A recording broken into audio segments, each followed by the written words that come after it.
Hey guys, it's Miss Ramsey today, giving you your daily read aloud of Serafina.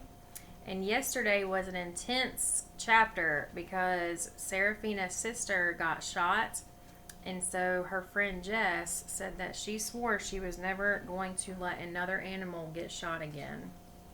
So let's see what happens here. As she leapt toward Colonel Braddock and the other hunters, she found herself plunging into a wall of fog so thick that she couldn't see anything in front of her. Something large brushed past her. She heard the blowing snort of a startled horse, the crack of steel-shod hooves on the rocky ground. Men shouted warnings to each other as they tried to control their frightened beast. The horses lunged and turned and lunged again, one rider crashing into another, shouting as their mounts scraped so close that the riders' knees struck and nearly ripped each other off the saddle. A frightened hunting dog darted past her. She caught a glimpse of a horse's haunch, its dark brown hide glistening with sweat and slashed with bloody gashes. "There it is!" one of the hunters shouted, sounding as frightened and confused as she was.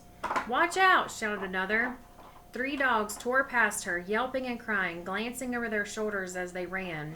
Her heart hammered in her chest as she tried to understand what was happening. She looked up to see a rider, frantically yanking his reins at his horse, jostled him one way and then the other. A burst of light lit up the fog like a flash of lightning, and a gunshot cracked the night, and then another gunshot, and then another.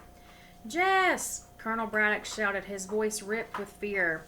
Serafina hissed as something shoved past her, but then it pivoted and charged straight at her. She dodged the attack and swiped it with her paw. Her claws raked across something so hard that it didn't feel like skin or muscle, but a mesh of steel, and then it was gone.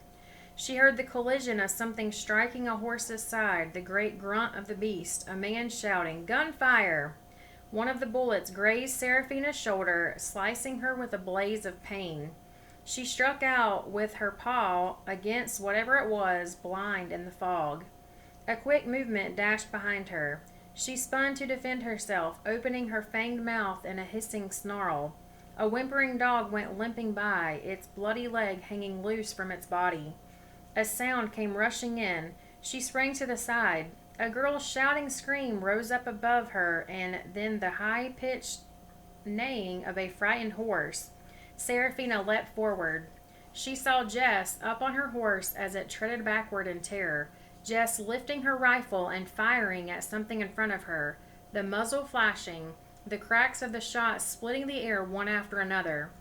Serafina lunged forward to help Jess, but Jess's horse spooked at the sight of her coming in from the side, its eyes white with fear, as it rose up onto its hind legs, rearing and striking. Jess fought valiantly to stay in the saddle, but the horse was out of its mind with panic. It neighed and kicked, rising higher and higher, until it finally toppled, throwing Jess to the ground. Oh my, what do you think Serafina's gonna do? A massive, charging weight slammed into Serafina. It knocked her tumbling across the rocky ground and right over the edge of a drop-off. Her body fell, then struck rock, then rolled and fell again as she plunged down the steep slope of the mountain. She flung out her paws, clawing at trees and rocks, anything to hold on to, trying desperately to stop her fall. Dun dun dun! What do you think's going to happen to Serafina? This next chapter is pretty short, so I'll read you this one too. Serafina slowly opened her eyes and stared into the darkness. She did not know how long she'd been unconscious. Her body lay splayed across the ground, racked with pain. It hurt to breathe, it hurt to move, but she knew she had to. Gritting her long panther teeth, she slowly pushed herself up onto her 4 feet. There were no more gunshots, no more people screaming, no more horses neighing. All she could hear was the dripping of the moisture from the surrounding branches. Nothing was moving except for the swirls of gray fog drifting between the trunks of the trees like writhing ghosts. Shaking off the wet dirt and debris that had stuck to her fur, she scrambled back up the slope. She didn't understand what had happened, but she knew she had to get up there to help Jess. When she reached the top of the ridge, the fog was so thick that she couldn't see anything. Crouching down, she waited and listened for the movement of enemies. She sniffed the air, smelling humans, horses, dogs, trees, wet earth, gunpowder, and ferns.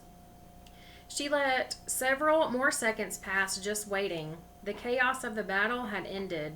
Staying low to the ground, she crept blindly forward several feet into the fog. She found a dead dog lying on the ground, an open wound at its neck. A few yards beyond the dog, she found one of the hunters. She could tell by his simple mountain clothing and the raggedness of his beard that it wasn't one of the gentlemen guests. It was the local man named Isaiah Mayfield, whom the colonel had paid to track down the mountain lions with his hounds. Isaiah lay crumpled in the leaves, bleeding from a kind of wound she'd never seen before, a single straight slash to the chest. She shifted into human form. Still laying low to the ground, she crawled forward to help the man, but when she saw Isaiah's face and his eyes open, she knew immediately that he was already dead. Pulling in rapid, frightened breaths, she scurried along the ground through the fog more quickly now. She came to Mr. Turner, his eyes wide and his dead hand still clenching his rifle in terror, and then to Mr. Suttleson, his body face down. Sounds like a pretty bad battle. And then she came to the colonel. His broken leg bone was sticking out of his thigh where his toppling horse had smashed him against a rock, and there was a large deep wound to his chest and belly, the blood oozing from it every time he tried to take in a breath. "Colonel," she said as she rushed toward him, "what attacked you?"